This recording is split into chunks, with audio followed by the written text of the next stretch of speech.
September 1941 on the Eastern Front.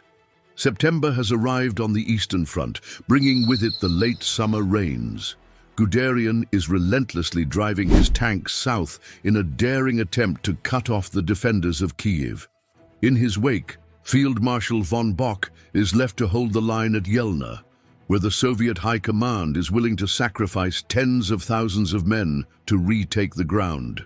Last week, the Bryansk front tried to hold off Guderian S panzers as they attempted to drive south and encircle Kyiv. Meanwhile, the advance on Leningrad began to stall outside the city, even as German forces severed its rail connections. This week covers the first days of September as summer gives way to autumn across the vast expanses of the Soviet Union, Army Group North, and the encirclement of Leningrad. In the north, the German advance on Leningrad began regaining momentum.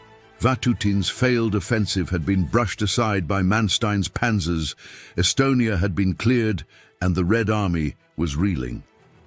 In response, Stavka rushed three fresh armies, the 54th, 52nd, and 4th, to defend the approaches to the city. The fighting centered around Mumga, a vital rail junction. After briefly recapturing it, Soviet forces were pushed back once more, and by early September, the Germans were in firm control. On the 7th, the 20th Motorized and 12th Panzer Divisions captured Sinai-Vino, threatening Schisselburg and cutting Leningrad's final land routes.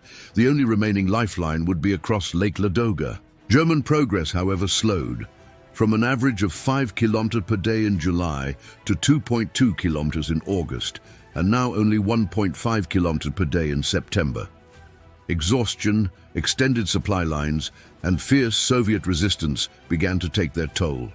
Still, with Leningrad isolated, many German soldiers believed their mission in the north was nearly complete.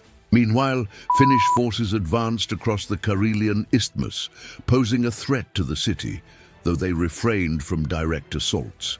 Soviet intelligence could not be certain of their intentions, forcing Stavka to commit what little it had left to counter them.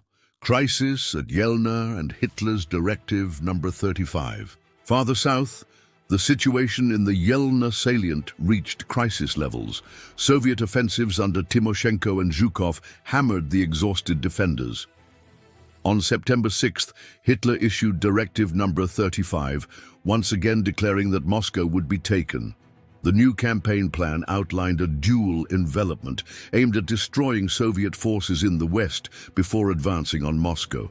Despite this, German troops at Yelna faced immense pressure. With only 4 infantry divisions holding the salient, officers reported desperate trench fighting, dwindling artillery ammunition, and no armored support.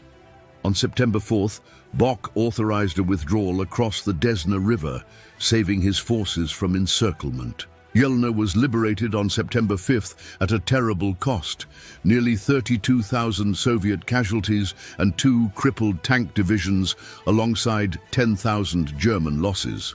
Though a victory for the Red Army, Stavka was frustrated that the German forces had escaped destruction. Eremenko's failed offensive against Guderian.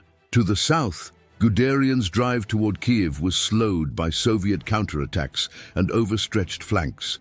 Eremenko, ordered directly by Stalin to smash Guderian's forces, launched a major offensive. Poor reconnaissance, lack of coordination, and logistical failures doomed the effort. By early September, Soviet tank divisions were being surrounded and destroyed, suffering catastrophic losses. Eremenko's attacks collapsed into disorganized skirmishes, costing over 100,000 casualties in just days.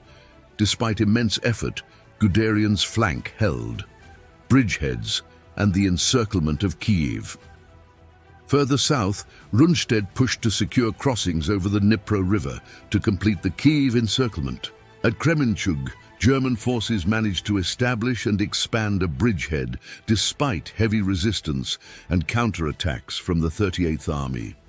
By September 7th, the position was strong enough to launch larger operations. At Dnepropetrovsk, however, fighting was fierce. A fragile bridgehead, supplied only by improvised crossings, was repeatedly destroyed by artillery, bombing, storms, and even a crashing aircraft.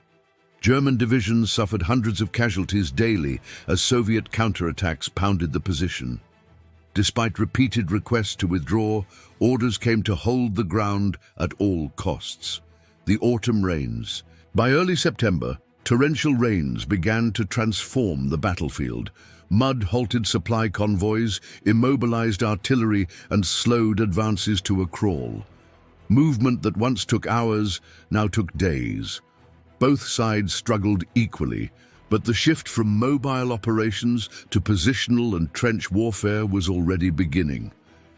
The first week of September 1941 revealed the brutal attrition of the campaign. The Red Army endured staggering losses, but showed increasing resilience, while German forces, stretched thin, worn down, and facing worsening conditions, found their lightning war grinding into a costly struggle.